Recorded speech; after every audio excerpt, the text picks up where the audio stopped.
पूरा वीडियो देख लोगे तो एक भी प्रश्न आप लोगों का छूटेगा नहीं। सबसे पहले यहाँ से स्टार्ट होगा पेपर आप लोगों का खंड अ। और खंड अ में देखिए सबसे पहले आप लोगों को प्रश्न दिया है बहुविकल्पीय प्रश्न। और पहला प्रश्न मैं पढ़ता हूँ और उसको हल करके आप लोगों को बताता हूँ।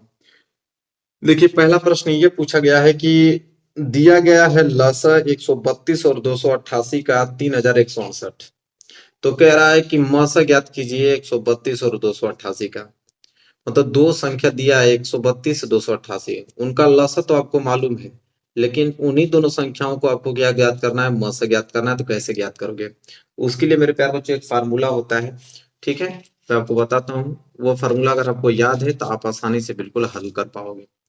देखिए कैसे हल करोगे, फार्मूला याद कर लो। अगर मसा आपको ज्ञात करना है तो मसा को हम लोग एचसीएफ बोलते हैं। अगर आपको एचसीएफ ज्ञात करना है तो एचसीएफ आप कैसे ज्ञात करोगे कि पहली संख्या गुणे दूसरी संख्या, मतलब कि दोनों संख्याओं का गुणनफल बटे में एलसीएम। एलसीएम मतलब लसा। यह है आप लोगों का मेरे प्यारे बच्चों एचसीएफ ज्ञात करने के लिए, मसा ज्ञात करने के लिए यह फार्मूला आपको याद होना चाहिए। अगर ये फार्मूला याद है तो बहुत ही ज्यादा सिंपल है कि जब एचसीएफ आपको निकालना है तो नीचे आप क्या लिखोगे, एचसीएफ। एचसीएफ बराबर पहली संख्या 132 है, तो पहली संख्या को आप क्या लिखोगे, 132 गुणे दूसरी संख्या 288 है, 288 लिख दोगे। और बटे में एलसीएम, तो एलसीएम कितना दिया है, 3168 दिया है, तो इसके नीचे आप क्या लिखोगे मेरे प्यार बच्चों, 3168 लिखोगे। सिंपल। अब इसके बाद आप लोगों को सिर्फ कटाना है। जैसे 132 को 3168 में भाग दोगे तो 24 बार में पूरा का पूरा क्या हो जाएगा मेरे प्यार बच्चों, कट जाएगा। कितने बार में, 24 बार में कट जाएगा। और जब 24 को 288 से कटाओगे तो मेरे प्यारे बच्चों ये 12 बार में पूरा का पूरा कट जाएगा। ठीक है, आप छोटा छोटा करके भी कटा सकते हो। तो यहाँ मिला क्या, इधर तो आपका एचसीएफ बचा और इधर आपका 12 बचा, मतलब कि एचसीएफ मतलब मसा। मसा कितना आ गया आप लोगों का, 12 आ गया। और यही आंसर होगा क्योंकि मसा ही पूछा था हमसे, तो 12 राइट आंसर होगा। देखिए दिया है, जरूर देना चाहिए उसको। देखिए ऑप्शन नंबर डी जो है इस प्रश्न का बिल्कुल राइट आंसर हो जाएगा। कोई दिक्कत हुआ आप लोगों को बिल्कुल नहीं, बस एक बार आप प्रैक्टिस करके जाओगे तो सारे प्रश्नों को आप आसानी से कर पाओगे। चलिए आगे बढ़ते हैं। अगला प्रश्न देखिए, प्रश्न नंबर दूसरा क्या है। प्रश्न नंबर दूसरा मेरे प्यारे बच्चों यह है कि बहुपद आपको दिया है, यह आपका बहुपद है एक्स स्क्वायर माइनस के 2x माइनस के 3। इसका हमको शून्य पूछा है, किसका शून्य बताइए।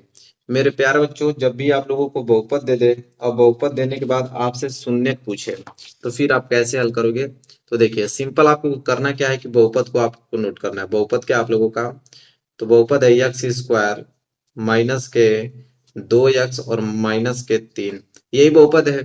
इसका आपको शून्य ज्ञात करना है, तो शून्य ज्ञात करने के लिए आप इसको शून्य के बराबर कर दो। क्या करोगे, 0 के बराबर कर दो।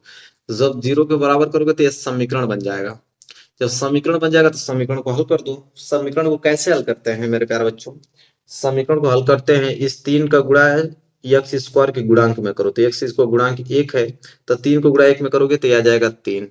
अब मेरे प्यार बच्चों आपको करना क्या है कि ऐसी संख्या ढूंढना है कि गुणा करने पे तो 3 आ जाए और घटाने पे आपको 2 आ जाए। तो आप कहोगे सर ऐसी संख्या तो 3 और 1 है, क्योंकि 3 में 1 का गुणा करोगे तो 3 आ जाएगा, 3 में से 1 घटाओगे तो 2 आ जाएगा, बिल्कुल पेयर बन रहा है। अब यहाँ फिट करना है तो इसको आप लिखोगे एक्स स्क्वायर माइनस के 3x और प्लस के x, क्योंकि 1 के आगे यहाँ पे आप x लिख दोगे, 1 छिपा रहेगा, और माइनस के 3 बराबर 0।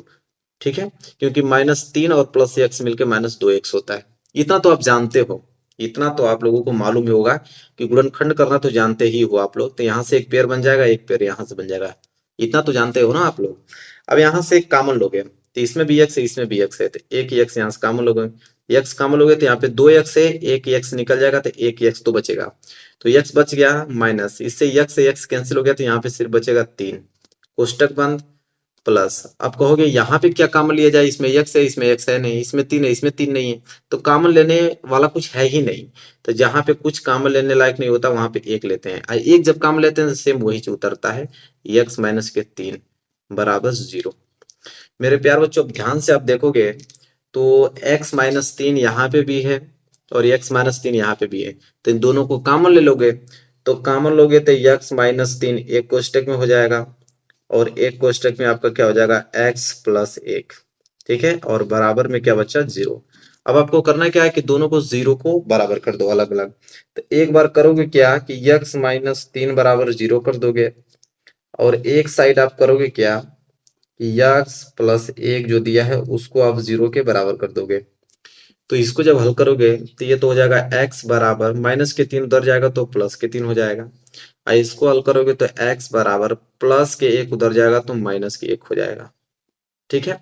तो यहाँ पे हल आप देख रहे हो, तो एक तो 3 आ रहा है, एक तो आपका माइनस के 1 आ रहा है, तो 3 और माइनस के 1 जो है वही शून्य कहलाएंगे, शून्य ही हमसे पूछा था। तो देखिए ऑप्शन में दिया है, तो शून्य का आपका क्या दिया था 3 माइनस 1, 3 माइनस 1 का मतलब सी वाला ऑप्शन, देखिए 3 माइनस के 1, बिल्कुल सी वाला जो है बिल्कुल राइट आंसर हो जाएगा। कोई दिक्कत हुआ आप लोगों को? बिल्कुल नहीं, दिक्कत नहीं होनी चाहिए आप लोगों को। आगे देख लीजिए अगला प्रश्न क्या है। प्रश्न नंबर 3 कह रहा है कि समीकरण x माइनस वाई बराबर 2 एवं x प्लस वाई बराबर 2 का हल होगा।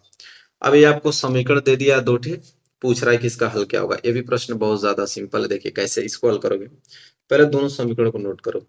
एक समीकरण आपका है x माइनस वाई बराबर 2, ये समीकरण नंबर पहला हो गया, और एक समीकरण है आप लोगों का x प्लस वाई बराबर के 2, यह समीकरण आप लोगों का हो गया दूसरा।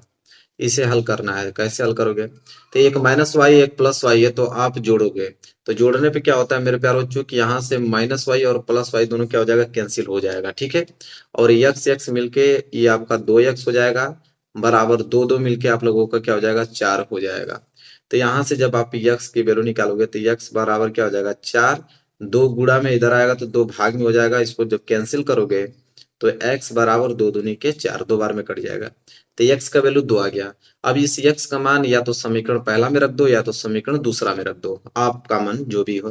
तो मैं इस x का मान समीकरण दूसरे में रख देता हूँ। तो यहाँ पे लिखेंगे हम लोग कि x बराबर 2 का जो मान है मेरे प्यारे बच्चों, तो इस x बराबर 2 का मान हम लोग किस में रख रहे हैं, तो समीकरण